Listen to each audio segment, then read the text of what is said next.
Tarot cards, sage, praying to the ancestors, witchcraft.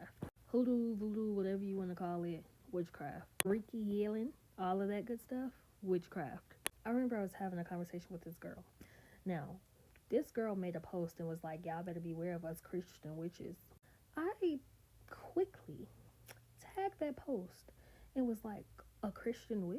Talk about an oxymoron. Keep in mind, this girl is a pretty big influencer on Instagram, so you're leading all of these people astray thinking that they can follow Christ and the devil? Nah. So I tagged her and literally posted it on my story. She responded to me and said, you know the book of Psalms is nothing but spells, right? Signs, you're a good witch.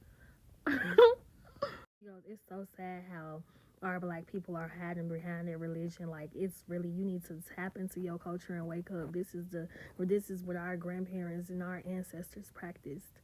She then goes on to say, our ancestors died behind the term witch, so I'm reclaiming it. I am a Christian witch. Oh my God. I said, well, hello, darling. I'm so sorry I took so long to respond. I was busy. However, what you're saying is absolutely wrong when it comes to the book of Psalms, when it comes to all of the things that you're saying. And let's go on and dig deeper into you talking about your ancestors died behind the term witch. If you read Deuteronomy 28, there is blessings for obedience and curses that follow disobedience. When the Lord was allowing the people of Israel into the promised land, he said, do not go in there whoring after all of these other gods, or else those curses are going to fall on you. Fast forward to Judges 2 verse 11 through 23. It talks about how the Israelites were literally serving other gods and it provoked God to anger. At the end of Deuteronomy 28, I'm just going to read this one. It says, and the Lord will take you back to Egypt in ships by the way of which I said to you, you shall never see it again. Egypt represents slavery. And there you shall be, for sale to your enemies as male and female slaves, but no one will buy you. So, when people always, where was God during slavery? I don't believe there's a God because slavery happened.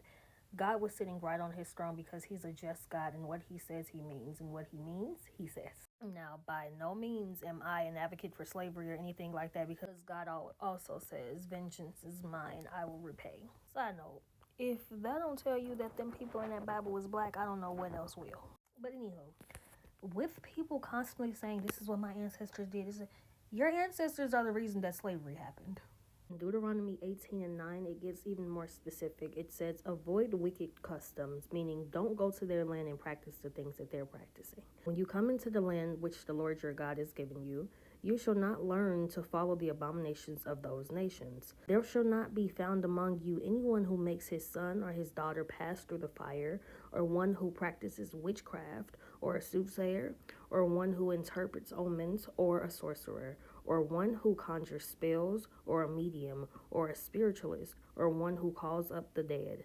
For all who do these things are an abomination to the Lord, and because of the abominations, the Lord your God drives them out from before you. So all of these things that you want to hold tight to because, oh, my ancestors did it, because you want to have some sense of identity with what your ancestors did because we don't really know where we came from because we were stolen from our land, it's not the truth. It's witchcraft. Our identity is completely in Christ Jesus.